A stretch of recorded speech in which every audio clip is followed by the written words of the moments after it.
All right, everybody, welcome back to the Steel Wire podcast. It's December 10th, 2:38 p.m. I'm joined today here with my dad, Tim. What's up, everybody? We're here just to recap the game, the Raiders-Steelers on Sunday afternoon. Great day for Pittsburgh to take advantage of the AFC. New England got knocked off with a great end of the game play. I mean, I know you were excited. I was excited. We had all the games on. Baltimore barely got edged out by Casey, and it just set a platform for Pittsburgh to really take over the AFC North and really just propel themselves into to be in a good position in the postseason. Yeah, but anyways, just before we dive into the game, Dad, what do you think of the Raiders Steelers? Yeah, like you said, all the non-Steeler stuff going on was great for us. Everybody was losing. You know, we were hoping to gain some extra ground that we need by the way we've been playing, and it seemed like we just came out. And of course, you know, Raiders opening drive, they go down there and score. So it's just another sluggish start for our team again. Like we're just something's wrong mentally. Another thing, typical of a tight end to burn us. You know, it seems like year after year.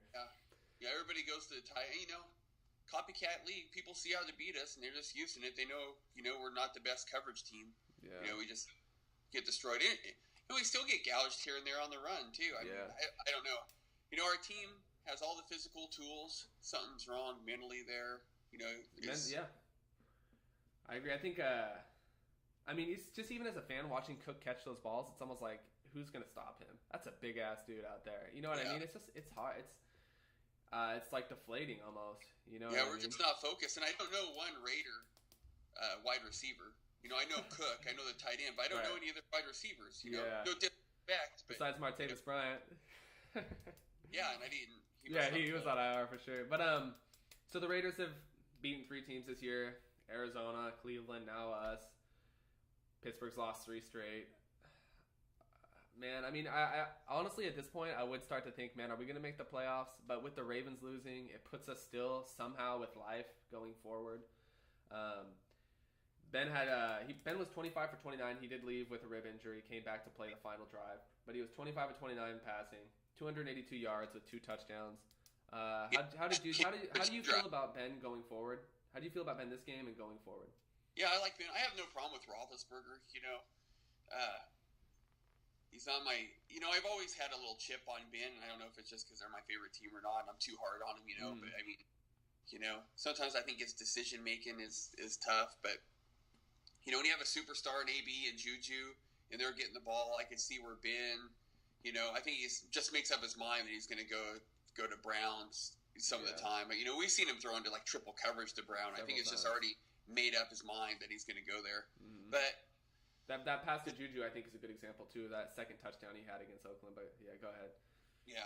So, but I think Ben did good. I mean, actually, he came in for the final 2 drives. You know, took us down, scored, took us down, and they did that little hook and ladder to Juju from Washington, and got us down there, and we were there to tie it. But the problem is, we just keep teams in it. We just don't have, like I said last week, we don't have the killer instinct. We don't have any mental capacity to just put teams away. We just don't. We just let them crawl back in it, or let them stay around. But I thought our defense did good after they scored that 1 touchdown. We pretty much, you know, shut them down, got them to punt, got some turnovers. But you know, after that, when it came game on the line, you know, we're ahead by 4. They need to score a touchdown, and we just let them just get chunks of yards and march right down the field. Yeah. I feel like Roethlisberger for me comes in waves, you know, because there's times where I hate him, but then there's times where it's definitely not times I love him, but there's times where like I really dislike him, and there's times where I think he's good enough, you know. I mean, it comes from a leadership perspective. So you want to talk about Tomlin, which obviously, let's be real, the key topics are Tomlin and Roethlisberger. There's no fire, there's no desire to win. It just seems like nobody cares, and it comes from a leadership perspective. Roethlisberger's not on anybody. Tomlin says all the right things, doesn't put anything into action. Tomlin at the post-game conference wants to say, we're gonna take a look at our kicker. We're gonna take a look at this. We're gonna swallow it up, you know, develop it and see what comes out, you know. And it's just like, dude, something's got to change. You know what I mean? I'm getting really tired of every time watching Pittsburgh and just as a fan being excited all week to watch the game. Just as a fan, I'm just excited to watch my team, and they just they suck. They go out there and they don't care, you know. Right. So yeah, it's like there's no emotion, there's no fire there. Yeah, you want someone to get a little pissy, and I mean I've seen Brown get a little pissy, but I think it's more personal for Brown, if he's not getting the balls or whatnot. But he was getting mad earlier, and Brown was saying, "Well, I'm mad because we're not winning." Well, we're not winning now, and I'm not seeing any fire at all. Yeah, I mean we're not winning, and I've talked to you about it before when people want to like be pissed off at Brown for like being upset on the sideline and talk about how he's immature. I like that. I like seeing that emotional fire because, I mean, that to me shows that you're a competitor and you're out here to win. You're not here to get paid. You're not here to cash your check and leave. You're here to come and win, And it's like you just said, we've lost 3 straight and nobody's, like, showing anything. You know what I mean? It's just we're, like, deflated. We're defeated. And, I mean, I think that is kind of a good segue into our next point we kind of only brushed over Roethlisberger. Just a quick recap. I think he had a real good game for he missed a whole quarter. Almost threw for 300, 2 touchdowns, no picks. Ben was good. Why is that? Why do you think? Because I've heard 2 different stories. I heard that Ben wanted to go in, and the coaches didn't want him to go in. Yeah. I mean, if you're Ben and you're down by 4, up by 4. We were up by 4. Mm-hmm. Maybe the coaches are like, "Hey, maybe we can hold on to this and just give Ben 2 quarters rest." I mean, if they're thinking that, we've lost 2 straight. Ben is a competitor, like he acts like he is. Is he like? Because he takes Wednesdays off, during the week, because he's earned that right. Right. Yeah, do you think Ben should have said, "Hey, I'm going in there"? Yeah, do you think the coaches should have put it in? I don't think a 4-point lead is an adequate lead to say, "Hey, you're not going to play the second half." Right. I think that's a really good point. I never thought of that.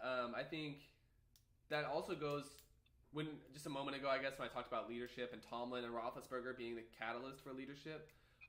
Roethlisberger very well could have just been like, I'm going in. Like, if you are a competitor and you want to secure a win and you're pissed off because you lost 2 straight, you're going to go in there and you're going to win the game, I feel like, if you're a 2-year, 3-year, maybe even 4-year quarterback and your coach says, settle down, we're going to hold on to you, you might be like, all right, whatever. Like, Baker Mayfield, he would have went. He's a first-year player. It might be a bad example, but I'm saying he's a competitor.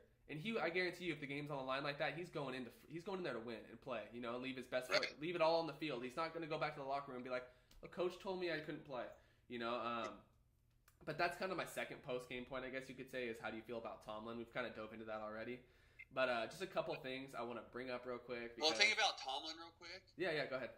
Tomlin's almost like the cool parent you want, Yeah. He lets his kids. He's got a lot of leniency. But I think the problem is it almost seems like the players might take advantage of that to a certain sense where they take it a little too far, and I don't know if it comes to time where he tries to reel them in, but they're at a point where they've had so much freedom for so long that it's hard to corral them. I mean, it's hard to say. I mean, if we had a structured coach that we didn't that dealt with drama in a different way or just didn't deal with drama at all and got rid of it, and had more structure, would we be better off with our talent going forward? It's tough to say. I think Tomlin, he's just been too lenient with his players. I think he needs to, it's probably too late now for him to say, "Hey, time to put the clamps on now." Because I think we're dealing with a bunch of head types here. Yeah. All these players seem like they're a bunch of head types, and it's going to be hard to corral them unless some sort of coaching change is made. Right. And I know this is kind of like the post-game Raider talk or whatever, and we haven't talked much about stats for those of you listening, but there's a lot of takeaways from this game that I'd rather focus on, like Tomlin and Roethlisberger being the major 2. You know what I mean? But here's a couple notes. I watched the post-game conference, I took down a couple things. Tomlin said he chose to keep Dobbs in. He liked the rhythm and flow. Dobbs, I think, was like 6 and 9 throwing through a pick, and threw for 40 yards and a 10-yard carry. I don't know what type of rhythm and flow he was really liked. With me saying that, Dobbs gained 3 first downs. He produced 0 points and turned the ball over without reaching the Raider 40. So I don't know what rhythm and flow Tomlin's looking for. If we're looking to never get in the red zone, I totally get the rhythm and flow of staying out of the red zone, I guess, if that's our plan. What do you think of that before I continue with this guy? Well, yeah, I didn't see Dobbs really getting a flow.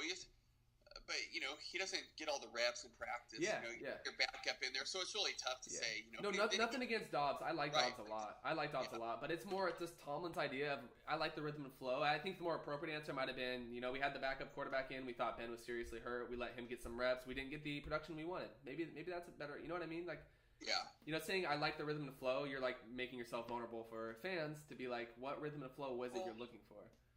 Well, I think that was just whatever the Ben situation is, I think that was just something for Tomlin just to throw out there and say. I mean, I don't really think that was the case because it was driving me crazy because it was just like I was on the edge of my seat and it was just seemed like it was so hard. We're just barely getting first downs. Yeah. And like I say every single week, we really don't have any playmakers. I mean, the ball can hit our defenders in the hands. We don't make plays on any deflections, any batted balls. Seriously. We just aren't there. And then you look at the Raiders. That Raider pick, and they have nothing to lose. They're optimistic. They have their ears peeled back. They're going hard. In that Dobbs pick, it was a deflected ball, but their linebacker went all out. Yeah, that was a great pick. Caught it just a shoelace catch and kept it right off the ground. I mean, we can't even catch it when we're watching the ball for 3 to 4 seconds right into our hands. We can't catch it. I mean, we're not making plays at all. I'm not trying to call out any of our. I mean, our secondary sucks. And Sean Davis, I think, is one good spot in our secondary, but he had plays there where it was like, man, the ball was right there for you. It was right there for you. And Hayden has several this year. I think Hilton is the one guy. If I had to give an award for like the best secondary player, it might be Hilton in my opinion. Hilton has played. Yeah. Hilton's great.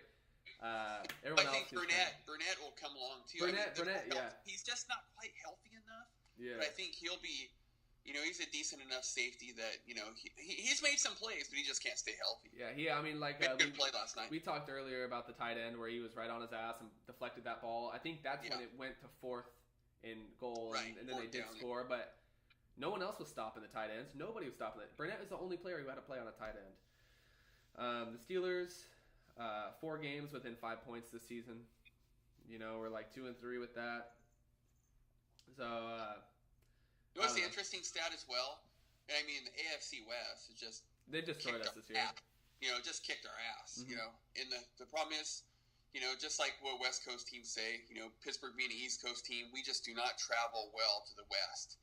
But another interesting stat I saw is the last 10 years, the traveling team going away has been favored double digits 11 times over the last 10 years.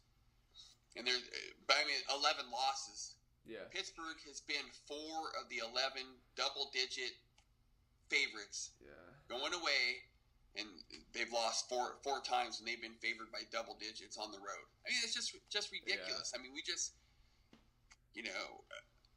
play. I mean, I hate that it's just a cliche, but we just play to our competition. Yeah. We play to our competition. I know you told me that for the longest time being a Steelers fan, and it's happened all the time. Tomlin. I mean, even Cowher era. We've done the same thing. Yeah, that's the thing is I think a big part of that is, which we've said last week, we're saying it again, we lack playmakers on the defensive side of the ball. I mean, we just struggle, and Boswell had a terrible game. Boswell, he missed 2 field goals and a point after attempt. He left 7 points on the board. You know what I mean? It's just their kicker, Oakland's kicker, he hit 1 field goal from 44 yards and was 3 of 3 from extra points. You know what I mean? The kicker is such an important part of the team. But another thing too is Boswell made an extra point, but it actually hit the goalpost. It actually ricocheted in. So I mean, he made the extra point. The PAT was good, but I mean, it wasn't accurate by any means, unless he was aiming for the pole. Yeah. Yeah. I mean, don't you go up there as a kicker? I mean, I've seen this so many times, even when it's snowing. Kind of clear your spot, kind of pat the ground a little bit where you're going to foot, get the ground a little tight. That's a good point. How do you not look and think I'm taking, because most kickers they'll line it up, step to the side, and go for it. Is he not looking? You check it out. I mean, did he have to plant that hard for that short of a field goal? I mean, it's just, I don't know. Right when Boswell signed that $17 million, man, I know. I don't know if he's got it on his mind or what, but maybe we're thinking too much. All week long, all they said is, we haven't won in Oakland since, 95. So it's been several years. Does stuff like that weigh on our players? Because all this stuff keeps being brought up of how our history is, and it's like we just play into it. Yeah. We can't face adversity very well. We don't say, hey, that's all behind us. It's 0-0. let's go. This is our game plan. Let's execute our way. Let's play Steeler football and dictate the tempo to them. We just don't do that. We hardly run any play action passes, at least for long gains. We always just try to keep it within 10 to 15 yards, pick them up, which is fine. The Patriots play like that a lot of the time. They've had a lot of success. But, we have these playmakers. We have Juju, who's incredible. We have AB, who's, even better. They're a great duo to have. And then we got tight ends like Vance McDonald we bring in, it seems like he doesn't drop a ball. He's great. Yeah, the physical talent's all there. There's no doubt physically our talent's there. Yeah. We have mental breakdowns. Mentally, we're not conformed as a team at all. Yeah. We're not playing as a team. We're not looking good as a team. It's just sad. Jalen Samuels, so against one of the worst run defense in the NFL. I don't know if they're the worst or the second worst. It's one of 31st rated, so they're the worst. Okay. Jalen Samuels, 11 carries for 28 yards for an average of 2.5 a carry.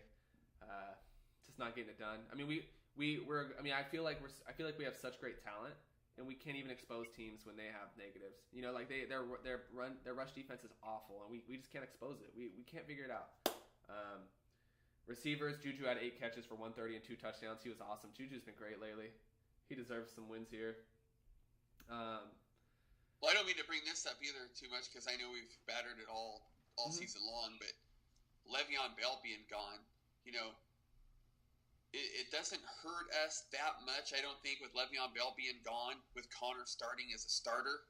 But the problem is when Connor goes down with injury, all of a sudden our backup running backs are actually, technically 3rd and 4th string running backs. Yeah. So Le'Veon Bell really does hurt us when we have to go down the depth chart that deep, for a starting running back. And Samuels was great in the backfield. When they gave him the ball with some room to work with, instead of handing it off, ran a little screen to him, he actually played. I thought he played well, and with that kind of formation or that type of play, just handing him the ball and expecting him to pick up some.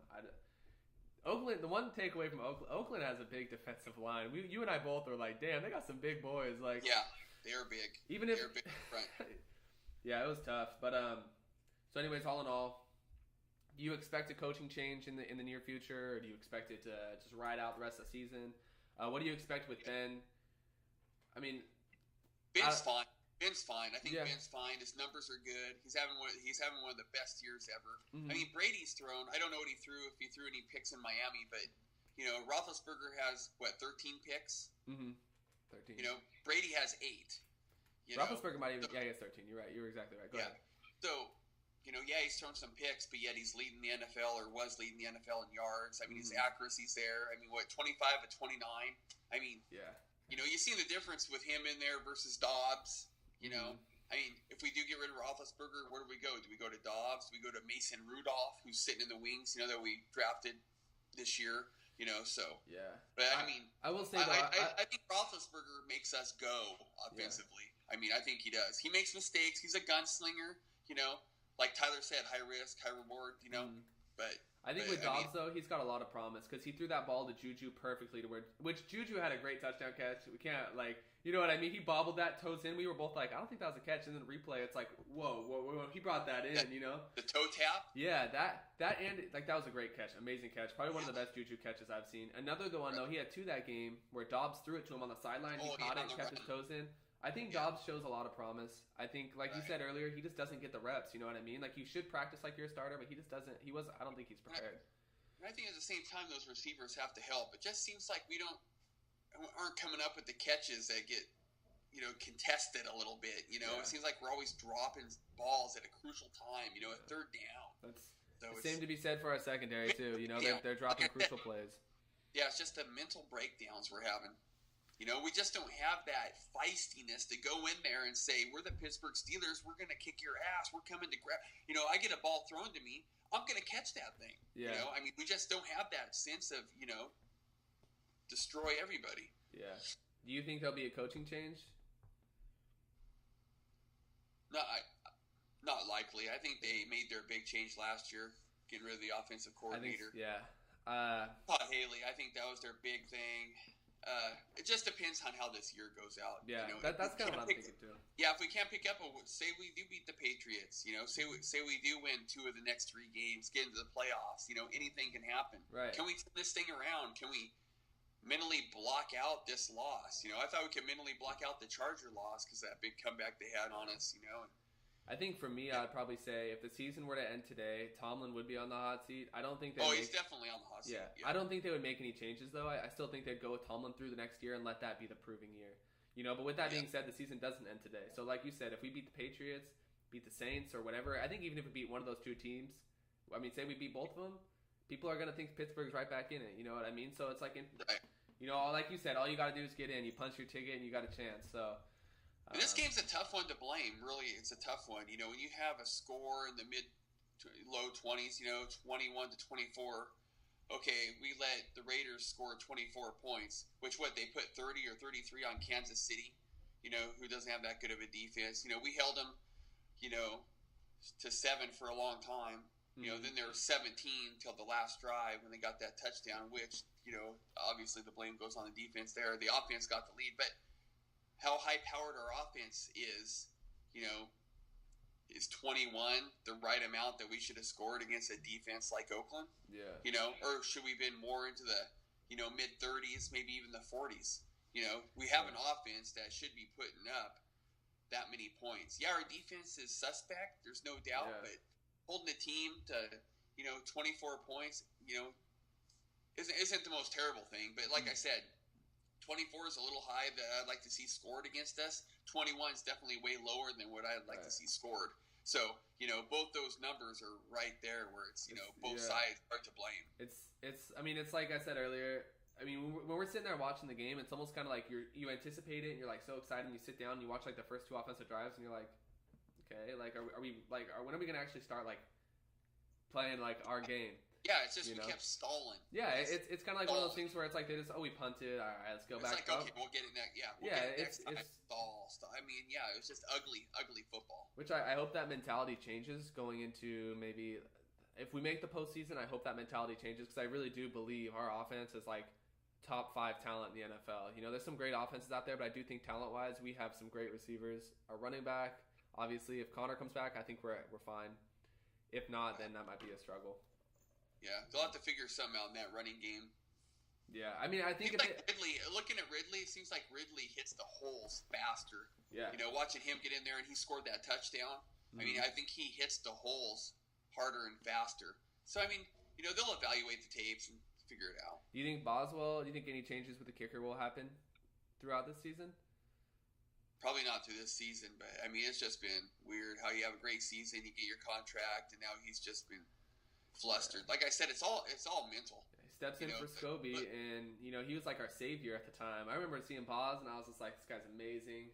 We're getting out of Scobie era, the worst era of Steeler football I've ever been a part of. Yeah, and Scobie was not good. Yeah, and Boswell, it was handling business, and this season he just hasn't been able to get it done. Like I said, we just need to get all the mentality. Tomlin's got to figure out how to play therapist this week, and figure out how to get these guys mentally all on the same page. We did great on penalties. Penalties were down. Which reminds me, one more thing I want to say before we wrap this up. And I think this has rang true for the Denver game and the Charger game. Pittsburgh had, for the most part, maybe not in every aspect, but Pittsburgh had more first downs, third down conversions, yards per play, and fewer penalties than Oakland, still lost. And I know at Denver we had more yards. I'm not sure how true that is with the other 2, you know what I mean? I'm pretty sure with Chargers we had more yards. But it's just one of those things where it's like, damn, we're showing some promise, you know what I mean? But we just don't get the job done. We can't execute. The killer instinct you talk about, that's exactly what the stats say too. Yeah. So we are struggling a little bit in the red zone. Oh, yeah, yeah. Especially if we get in there and we can't score a touchdown. This year is not a gimme for 3. Oh, no. No, I think this year, for me, the NFL is the most open. There's a lot of like good and like very good teams, but I don't think there's any like clear-cut great team. Frozen pond, baby. Can you still hear me? He's gone. All right, but anyways, guys, we're gonna wrap this up. Anyways, I do want to say thank you to Jeff Jacobs for giving us a question. Thank you to Noah McLeod for giving us a question. We really appreciate that. Also, if you guys didn't read my last post, I just want to say I love doing this on the Steelers. I like to talk about stuff that anybody's passionate about. If anybody wants to come on and talk about whatever, ooh, that's an ugly picture. We can do that. I'd really like to get that done. I think I'm gonna do a music podcast here soon with Zach Krause and Tyler. So thanks for listening, guys. If you have any questions, please leave them. Any comments, anything, leave them down below. I really appreciate you guys watching this video. Honestly, thank you. Go Hawks tonight. They're gonna take care of the Vikings.